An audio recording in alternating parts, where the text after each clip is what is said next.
Are you ready to be inspired, uplifted, and empowered? Get ready to embark on a journey that celebrates the incredible achievements and resilience of the Latino community. Welcome to another episode of Latinos Who Thrive. I am your host, Victor Escalante. If you're new to the show, we introduce you to a captivating lineup of trailblazers, visionaries, and everyday heroes who have defied the odds to make a positive impact in their communities and beyond. Our guests come from all walks of life, from entrepreneurs to artists, activists to educators, professionals to athletes, each with a unique tale of triumph and determination. Join us as we delve deep into the personal journeys, exploring the struggles they faced and the lessons they learned along the way. Through their compelling narratives, we aim to showcase the tenacity, spirit, cultural richness that define the Latino community. Latinos Who Thrive is more than just a podcast. It's a celebration of heritage and an opportunity to learn the same of the brightest minds and biggest hearts in the Latino community. We firmly believe that by sharing these stories, we can inspire a new generation to embrace their roots, seize opportunities, and build a brighter future for themselves and their communities. Whether you're a member of the Latino community seeking inspiration, a supporter of diversity and inclusion, or simply an individual who appreciates tales of triumph and resilience, this podcast is for you. What a great show we have for you today. This week, we're joined by former CNN reporter and producer Maricielo Solis, who is going to take us behind the scenes of what it's like to work at a high-stakes position and why she gave it up. So let's get on with it. And now we want to welcome Maricielo Solis. Maricielo, welcome to Latinos Who Thrive. Hi, thank you so much for having me, Victor. Tell us where you're originally from, Maricielo. I am originally from Lima, Peru. I was born there and I grew up there until I was 13 years old. And when I was 13, I basically immigrated with my family to the US and we settled in Miami. Tell us the through line of you coming to America and ending up at CNN in New York.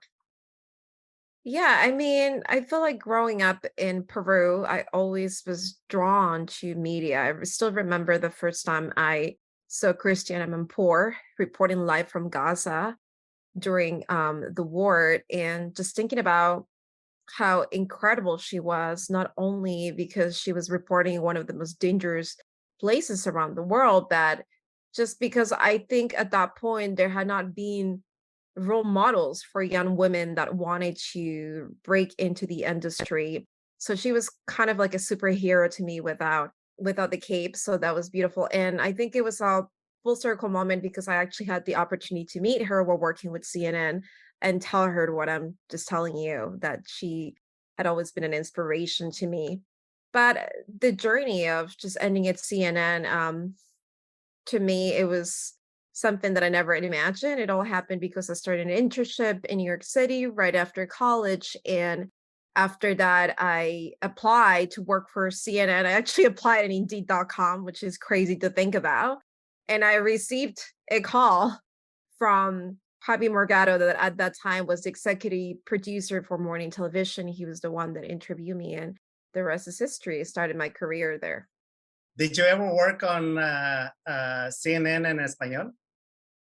No. My whole career in television has been in the American and the international audience. But that being said, while I was a student, I did an internship at Univision in Miami. So I worked for the Univision channel and in the investigative unit. And then also my really good friend Patricia Pedraza, she's the one. Well, she's no longer at CNN, but she was the executive producer director at CNN Español in New York, and she was one of my best friends. I was really close to her and a great mentor. We still talk. Yeah. I want to backtrack. What surprised you the most about meeting in person the reporter Amanpour? How down to earth she is. She is just someone that really cares about her career and the way she handles herself. She doesn't have an ego. Sometimes when you meet people, unfortunately, it's happened to me amid so many celebrities. One day I'm going to write a book about it. It's really disheartening to see that they're not the real deal, meaning that they have very like big egos. So when you see someone so humble and so passionate about her career like Christiane is just so refreshing. And I think that's one of the reasons why she's so loved um by the CNN network and beyond that, just as a woman that is breaking stereotypes in the journalism world. Did you get to work or meet the Cuban American on-air personality?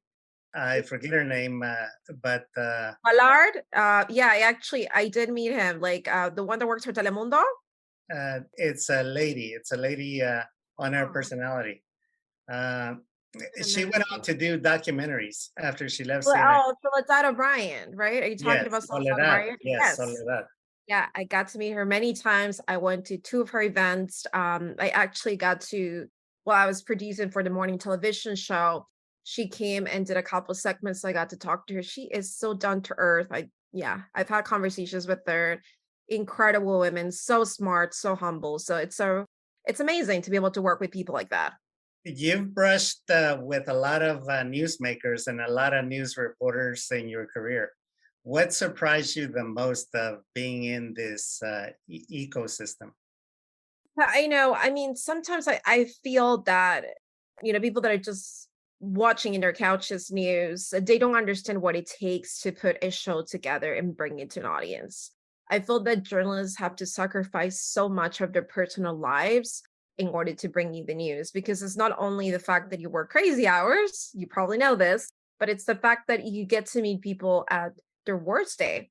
Imagine meeting people that just lost a daughter, right? That they just been through a really terrific accident. And yeah, so I think that's the tough part, and it really affects you mentally. So I feel it's journalism is not just a career, it's a calling, just like being a doctor, just like it truly is. So I think that's what surprised me the most, like how not all journalists, but majority of journalists, they have so much passion for the work and they don't take things for granted. And they truly have this kindness, right? They know how to approach people that've been through very difficult situations. And at the end of the day, our goal is to tell the story the best possibly way we can. So we try to do our best. And so that's been always a surprising fact. And it's always been humbling to me. What were some of the biggest obstacles that, as a young Latina, you seem to be what, a millennial, that you faced in the media world, in the media landscape? Yeah, I mean, so definitely when I first started in television, my dream was to become a someone like Christina Amanpour, right? I think growing up that just she was someone that I've completely admired. And definitely, first of all, I'm not even first generation. I was born in Peru, period. So I do still have an accent, which I'm proud of. I speak 3 languages, but I guess when you work for American television, your accent needs to be perfect. Even people that are born here, they Yes. need to work in their accent so they don't have that accent, right? Like that southern accent if they're from the South or if they're from Texas. So just all these layers, right? It's like, and then there's no really representation. Now I think things have changed. Like I see people like Soledad that used to be an anchor, but even then, like I feel like, I'm gonna be super honest, I didn't grow up watching Hispanic media or Univision. Like I grew up with some Peruvian, and then when I came here, obviously I worked with Jorge Ramos. He's incredible, but I didn't, like watch it religiously. I always watched the international network, and beyond just being Latina, I'm a woman, so I wanted to be able to create a platform to reach people worldwide. So yeah, I think it was just hard. Like I knew from the bat, it's like if I ever want to become an anchor, I'm just gonna have to work 3 times harder. And I don't see anyone, I don't see myself represented on mainstream television. So if it's hard for just any women, right? Like imagine just the journey of Barbara Walters, like what she had to go through to become so successful and really be able to earn her position as a woman in television or Oprah. I just felt that it definitely was going to be extremely hard, but yeah, but I think everything works out for a reason. I am doing that in a way now in my own terms and fully confident in owning who I am as a person. So let me ask you this, because you work so closely and because you know the behind the scenes story behind the story. What do you think are the key elements? And I'm a big fan, I admit, of Christine Amanpour myself. I used to love her reporting, and I think she even had like a half an hour news show, Yeah. if memory serves me. And tell me, what do you think was the big key as an observer of Christine in knowing her inside story? What do you think was the key for her to build a legacy as a broadcaster and as a reporter? I think it was just her commitment, right? She worked her way up. I mean, she started, if I don't remember her story well, but she started an affiliate market. I think it was in Rhode Island. Never thought that she could become Christiana Montport. But I think as she grew and learned the ropes about the business, she also realized that she was not doing this only for her, but it was a movement that she was created for a lot of women that wanted to have a voice, that they wanted to have a space and be recognized on television. So I think she's probably one of the early ones, just with Barbara Walters and a couple women that I can remember. So I think, and for her, even if you talk to her until now, it's that curiosity. She genuinely loves being a journalist. Like even if she would not be famous, even if there were, like, not working in television, I am sure that she still would have been really successful because she generally has a passion for understanding the stories of people and bringing that to light. Yeah, I think that's been a really key component. I'm reminded of the story of Larry King and how he rose to fame by being a on-air radio personality at a Yeah. restaurant that was needing publicity and Mhm. interviewing common people. It's like that's where he honed his skills at Yes. interviewing people to where he could take someone that had a boring story Yeah. and just weave it into a really fascinating and interesting story because again it's that's the art of storytelling and you and I know that everything can be woven into a really interesting story. Yeah, and I feel that, we live in an era where I feel like everyone really can start a podcast and do interviews, but I don't feel that everyone has the ability to be good at. It's something that it's like a muscle, right? You have to work and progressively you get better. I feel like the big ones, like Larry King, we're talking about, this is a guy that's done like, I don't know, like probably over 1,000 interviews in his lifetime. And even because I actually got to meet him 3 times and he's passed away now, but he was in his 90s and he was still coming to the network because sometimes he would like to contribute. So for him, it was a calling. It was just not a career. And I think that's what makes a difference with journalists. Journalists, if this is your calling, you're going to do it regardless of the circumstances because it's not just a career, it's a way of living. You can take the broadcaster out of the studio, but you cannot take the studio out of the broadcaster. Absolutely. Yes, yes, yes, yes. A common superpower that in interviewing hundreds of Latinos Mhm. is that they master the mundane, boring aspects of the trade. Now, in your experience, what were the boring, mundane minutia that you had to master in order to be at the top of your game as a reporter for CNN? So basically early in my career, I didn't do things that I was very interested about. Like I started my career but actually doing the graphics that you see, all the graphics like changing, like breaking news. So I wasn't very interested about that, but that's a skill that you have to develop. And I think when I look back in my career, just understanding, right, getting those things right is so important because it helps you with your writing. It helps you become a better producer. So, yeah, so those are a couple of things that I wasn't very interested about, but I had to do. Then research. Research is such a big part of being a good journalist. So making sure that you do it well. I mean, I remember spending nights just doing research and then taking it to my boss and saying, this is not good enough. Like, go back and look at the facts. Like, I feel like we have, in a way, there's a part of us that we are lawyers, right? Because we have to look at the evidence and we have to have concrete facts in front of us in order for us to be able to report. So I feel that always part of the training. It's not the most appealing stuff sometimes, and it can be a little bit boring, but it's just so important for you to be a better reporter. In your experience, how much research does a 1 hour show have in terms of research? I mean, I don't know exactly 1 hour, but I used to work for the morning television show, New Day. This was with Chris Cuomo and Alison Camerata were there. I know things have changed and CNN has gone through different CEOs, but we were a team of 50 in two shifts. It was a dayside shift and the overnight shift for a 4 hour show. So do the math.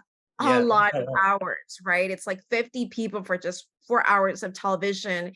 And there were two different shifts. So that was definitely a lot. A lot of, I would say, days comes into because it's not only the information, it's like then each producer has a different task. The booking producer then needs to go and, okay, who is going to be a good guest to be able to talk about this specific topic? And then the journalist goes and tries to get the actual lead on camera. So it's like a whole process. And the thing with CNN is they're known for breaking news. So you maybe have spent 8 hours planning for half an hour, 1 hour of television, and that can all just go away in a minute because we have breaking news from Ukraine and we have to go live. So yeah, it's pretty crazy. I feel like it happened to us so many times. We had the 4 hours of television ready to go live, and then Donald Trump, right, was doing a speech because he was president when I was in the network. Or maybe there was something going on. There was a terror attack. Remember when the terror attack on Charlie Hebdo happened? It was just crazy. I literally did not leave the network for 2 days because we had breaking news every 15 minutes. So yeah, I think it's the adrenaline, right? It's like you basically are telling the facts as they happen. Let me ask you this: being in that adrenaline soup and not being able to get away, that takes a toll on you. Oh yeah. Uh, how were you affected mentally, emotionally, and physically? So to me, and I always talk about this on the interview, this is one of the reasons why I decided to leave corporate media is because it happened progressively. I'm one of those people, I am a very positive, like, especially in my 20s, like I was like a happy butterfly. I was always like, it's always an opportunity for me to learn. And even though a lot of things were happening and we were covering, I remember the Vegas shooting, that's probably one of the things that really hit me really hard mentally. When it happened, as it was happening, I was not processing. 2 years later, I basically got into a stage that I was not eating well. I was really depressed, anxious. I couldn't just, I didn't even want to go to work. Like that love for just me going to work, new day. Oh my God, like what news? Like, it's going to happen today. Cause that's usually the mentality. I was wanted to work in media and I collapsed and I ended up in the ER. And then through that, I realized that not only I was not taking care of myself physically, but mentally I was not well. And I really had to go through a period of mourning and really kind of readjusting what I wanted to do with my life going forward because that lifestyle was not sustainable, right? I mean, I was working crazy hours, anything from 10 to 12 hours a day, sleeping 4 hours. I was working also overnight shifts. I started working when the morning television show, majority of people work overnight shifts. So that was also Right. affecting me mentally and physically. So yeah, so it's definitely tough, but it was not like, oh, I knew that, mentally it's affecting me. It was kind of a turning point. Like it really hit rock bottom. And then that's when I realized how this was all affecting me personally.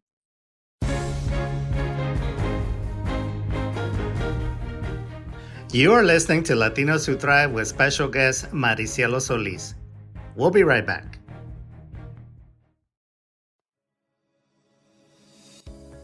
Are you looking to take your career to the next level? Do you want to stand out from the crowd and make a lasting impression? Then look no further. Introducing the ultimate game changer, the Escalante Public Speaking Mastery Course. In today's competitive world, effective communication is the key to success. Whether you're a seasoned professional or just starting out, the ability to speak confidently and persuasively is a game changer. I know, because I have lived through it. That's why the Public Speaking Mastery Course is here to unlock your full potential. The comprehensive course is designed to transform your public speaking skills from good to extraordinary. I will be guiding you through a step-by-step process, helping you overcome stage fright, craft compelling messages, and deliver impactful presentations. When I took the Dale Carnegie School of Public Speaking and Human Relations, it changed my life, and I will be able to help you do the same. My career in journalism and training and development was built on having the skills to be able to communicate to a team or thousands. I hold nothing back. I will give you all my trade secrets and how you can thrive and crush it. Imagine walking into a boardroom and captivating your audience with your powerful presence. Picture yourself confidently leading meetings, delivering persuasive pitches, and commanding attention in every interaction. With a public speaking mastery course, you'll be equipped with the skills to excel in any professional situation. If you're ready to take the step and supercharge your career, enroll in the Public Speaking Mastery course today. All the information and the cost is in the show notes. Don't let fear hold you back. Unlock your potential, elevate your career, and become a master of public speaking. Go to the show notes to register today to secure your spot in the next session of Public Speaking Mastery course. Public Speaking Mastery course, empowering professionals, transforming careers. Act now and make a lasting impression in every opportunity that comes your way. You will be glad you did, and you will thrive for the rest of your life.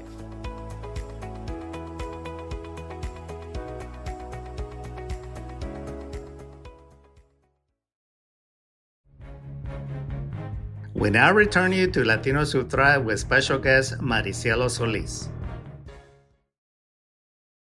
Let me tell you why I asked the question, because in your previous answer, it reminded me of an interview that I heard on NPR.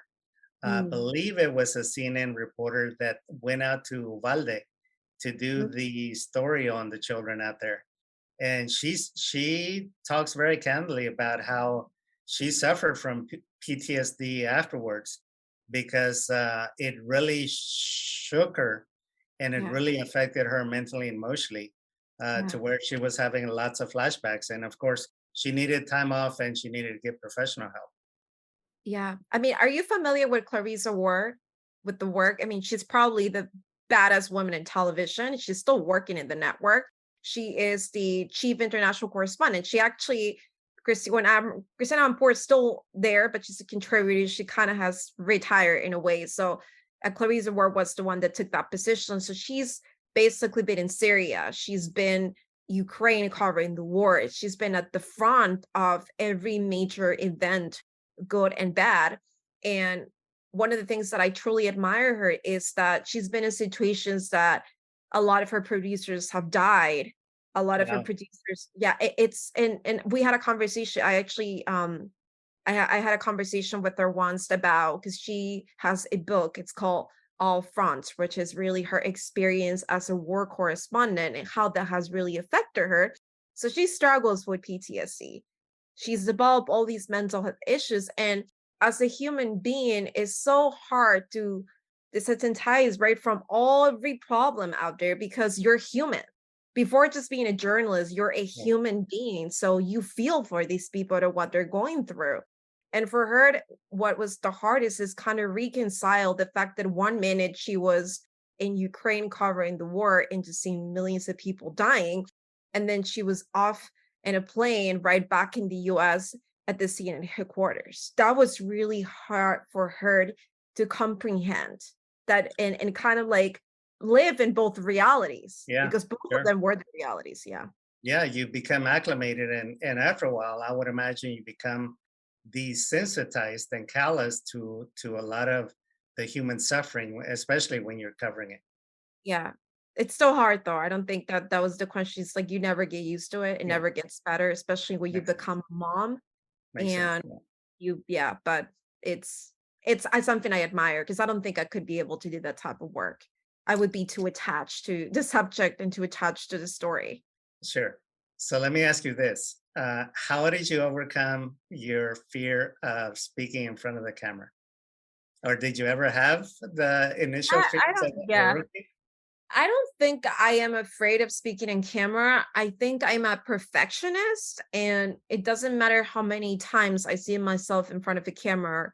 I always just will criticize everything about that interview. Even now, it's incredible, but like I had an interview with Chatter News about um just my thoughts about election next year, to whether Trump is going to win or not. And even thought I thought it went really well. Like for me, it's never good enough. It's like I could have done better.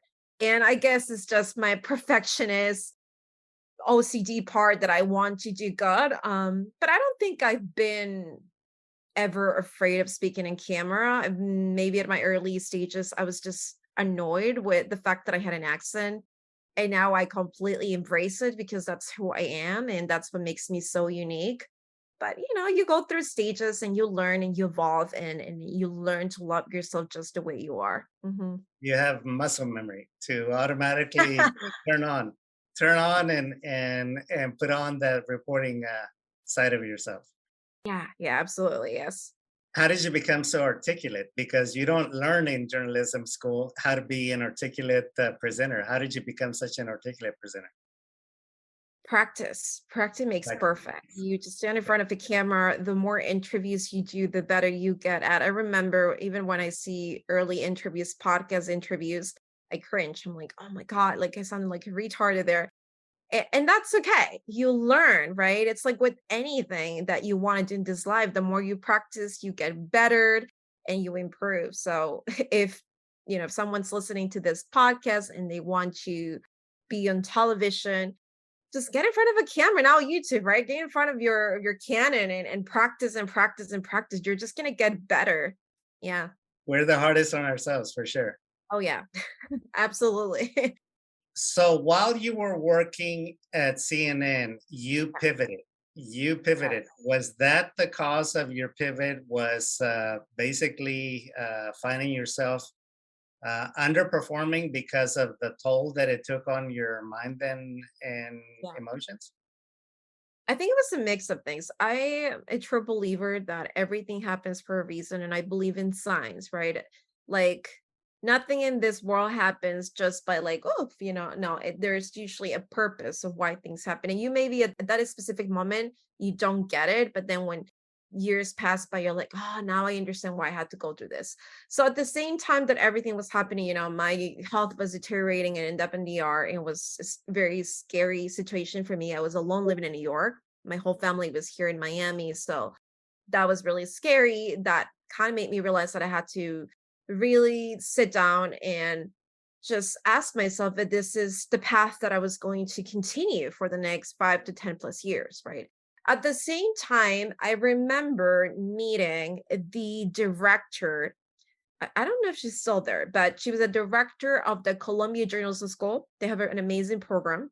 And I think we met at a Telemundo event. And I remember meeting Maria Elena Arraras. Like Mhm. she used to, I don't know her name perfectly well, but she's really popular. She used to have a show at Rojo Vivo, I think. So I got to meet her, and then I was introduced to the director. And so the director, we started a conversation chatting. She's like, "Oh my God, you're so young and you're already working for the network." I was like 24 or something.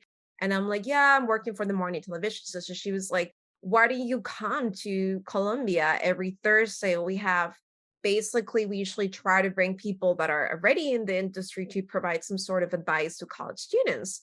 And I was like, "Yeah, of course, that's cool, because I've been there. I know kind of what you need in order to be able to thrive in the industry." So yeah, every Thursday I started going to Colombia, just talking to students about my experiences. They were about to graduate and kind of just try to get a corporate job, right? Like that was the whole goal of the Masters of Journalism. And I think through these conversations, something that really stood out was the fact that there was so much um I feel like there was a little bit of apathy of how Gen Z specifically would see mainstream media. They felt that at a higher level, right? They were not really telling their stories well. So there was animosity, right? And I realized that it was very palping. And another thing that I realized too was that they did not consume media just the way millennials would, right? This is when TikTok, Instagram, YouTube, like all these different platforms had really taken off. So they would actually watch a YouTuber to get their news instead of getting their news from CNN or AP. So yeah, so from this conversations, I realized that I wanted to do something differently. So I started a publication. At its early stages, it was just a platform to connect college students and to give them the opportunity to tell the stories on issues ranging from gangs in America to immigration and LGBTQ issues, all these, all these issues that sometimes are really hard to dissect on television because time is very limited, right? Right. And there's not a lot of diversity. At least in that 2017, there wasn't a lot of diversity. So yeah, so I started doing that. Never intended to make one dime. I remember we got $2,000. We created a crowdfunding campaign. We got $2,000 from an amazing donor. We launched the website. It was July of 2017. We had a couple contributors. And by the time that this all happened, my health was deteriorating. One of her stories about suicide prevention went viral. I mean, someone had shared on Facebook. We got like 1,000 likes, 2,000 comments. And I think that we started getting a lot of traction of the website, right? People visiting the website.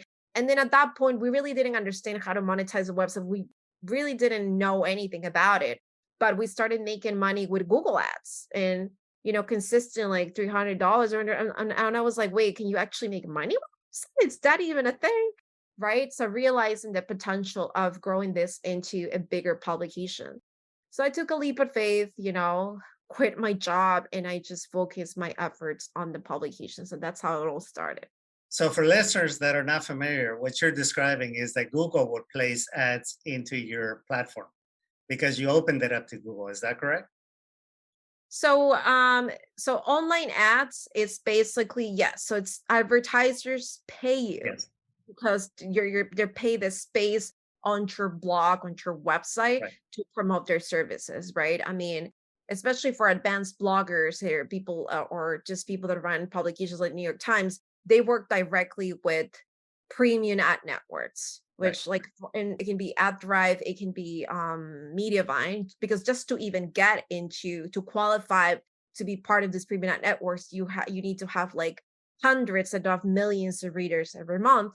So yeah, so and that can definitely be life changing, not only for the valuation of your website, but also a much, the income that you can make monthly from on the online ad space.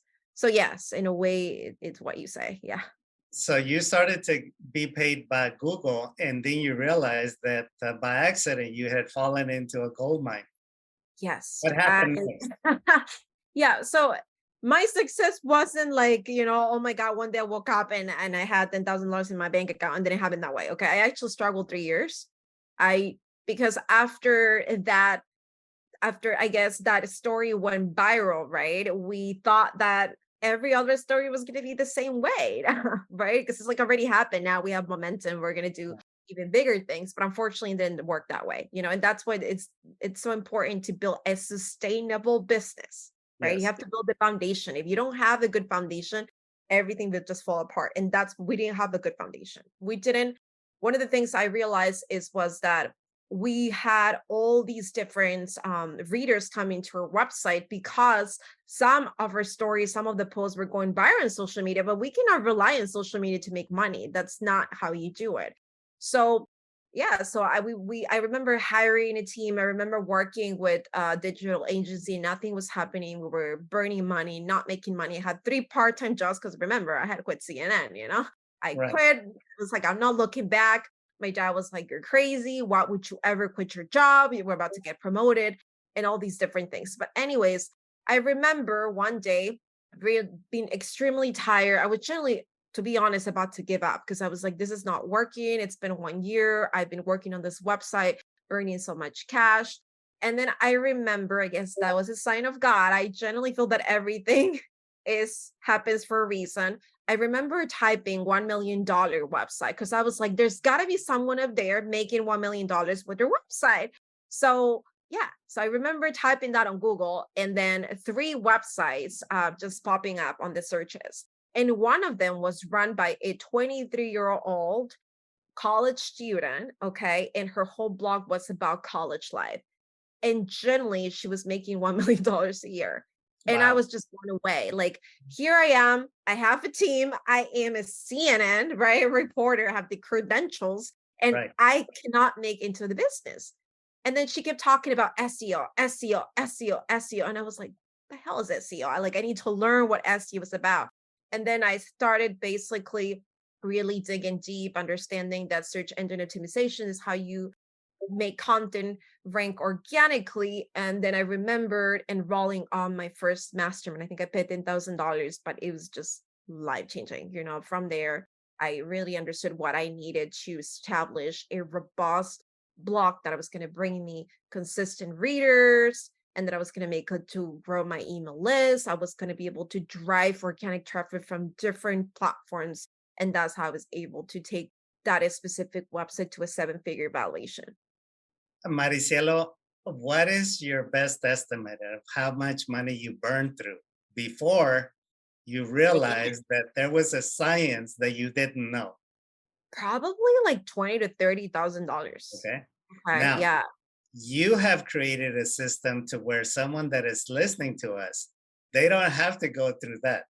They yeah. don't have to go through years of trial and error and burning lots of cash to try to build a sustainable business.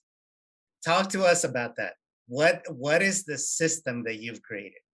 Yeah, so basically, right now I actually run a mastermind, and that's the reason why I started this mastermind, because I feel like a lot of digital marketing agencies will provide a service for you and they kind of just walk away and you're left not really understanding what they did for your website and how that's going to generate money. So I think especially when you're a sole entrepreneur, when cash is limited, you need to understand every aspect of your business and you need to laser focus on the one aspect of your business that is working so you can scale and then start hiring people, right? It's this whole concept of working smarter, not harder. But just going back to that is the most important part of creating a website, it's the marketing strategy beforehand. What people don't understand is it doesn't matter what business you want to start, right? Whether it is a salon or you want to start a construction company, what's the first thing you do? You do in-depth research. You want to understand your market. Let's say you want to open any construction office in Texas, then you're going to look at your competitors. You're going to see the market. Do I actually have a chance to compete and not only compete, but outrank them and even be better, create a bigger company than them? So that's exactly the same thing with a blog. Before you even decide to what industry you're going to tap into, you have to look at your competitors. You have to see if there is potential for you to outrank other websites to monetize. And I think the number one reason why 90% of bloggers fails is because they start a blog without any content strategy beforehand. So doing that niche research, understand if you have the possibility to rank your competitors is going to be the key factor to make sure you actually make money and build a sustainable business. And that's what people just don't understand. The phrase of the riches is in the niches holds true here because Yeah. you got to be really, really niche focused on your readership.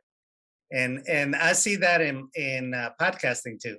It took me a full year before I could define my niche, even though I'm Latino, but Mm. because I have such a broad repertoire of topics and I'm a subject matter expert in four disciplines, I didn't know where to start. So it took me, I did some research and I interviewed some people throughout the possible names.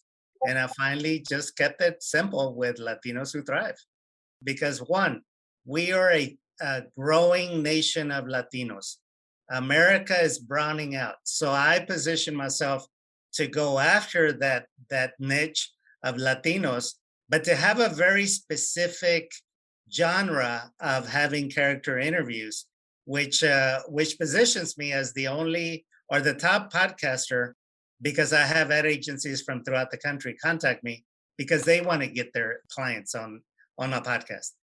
Because again, working that niche, and that's what a lot of people don't understand, that unless you actually work a niche and you become a master at it, then chances are you're going to burn out, you're going to give up, and you're not going to succeed. Unfortunately, we have come to the end of our time, Maricielo. any final words that you can give us? Your information will be in the show notes if people want to reach out to you to get your mastermind program, so that they can cut the process from years to maybe months or weeks. Yeah, yeah, absolutely. I mean, this mastermind, it's honestly something that I created because I saw so many pain points in the industry and how people really don't understand the SEO in this space, right? Digital marketing is such a huge space. There's so much information to digest that that can be really overwhelming. So making sure to be able to just condense all of that and kind of give you a step-by-step process will make a huge difference. So the mastermind, it's an 8-month program where we teach entrepreneurs to build, launch, and scale their blogs to a six-figure valuation within a year. You definitely can. Hopefully, I'll send you my link so you can include if anyone's it's interested. They can definitely book a strategy call. But there's anything you guys take away from this conversation today is first of all, it start before you're ready. Okay, there's so many times that we keep thinking to ourselves, we have this idea we want to execute, but we're afraid of what people are going to say. We're afraid we think that we're not good enough, right? Because we have this imposter syndrome. Right. You have to find a way to break that through fear and just do what you really want to do because life is too short. So it starts Absolutely. with like and be unapologetic about it. Stop caring what other people have to say because at the end of the day, it doesn't matter. So that's number one tip. And second, when it comes to blogging, I always say this to my clients, blogging or just building a website can either be a really expensive hobby or it can actually be an asset which you can sell for a lot of money into the market. You have to decide which one is going to be. But I hope you decide like right the second option and you actually put in the time to build an asset that is going to be able to bring you a lot of money. But in order for you to do that, you do need to have a robust content marketing strategy because if not, it's going to be really hard for you to scale up. So invest in that, invest in your knowledge because that is the biggest return of investment. Absolutely. We have to have you back, Maricielo, because you are a wealth of information for my listeners, and especially a lot of Latinas. Something like 60% of my audience are young Latinas between the ages of 25 and 35. Mm, So yeah. you're in that demographic to inspire my audience. So thank you so much for joining us today. And Yes. that's it, my friends. That does it for today. Until next week, go out and thrive.